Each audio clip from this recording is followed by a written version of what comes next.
कफ येईल म्हणून कफील. तुम्हाला सांगतो, मी ना एकदा कपिलला घेऊन ना विक्रम गोखलेंच्या नाटकाला गेलो होतो. फोन सायलेंटवर ठेवून गेलो होतो.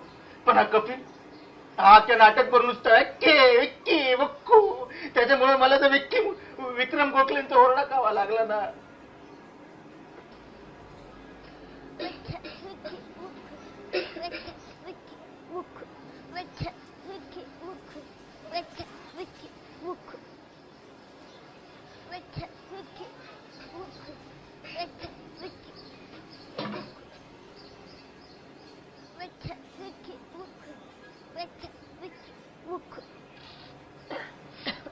ना मी ठरवलं की बाबा आपण खोकल्याला हरवू शकत नाही ना, मग खोकल्याशी मैत्री करायची.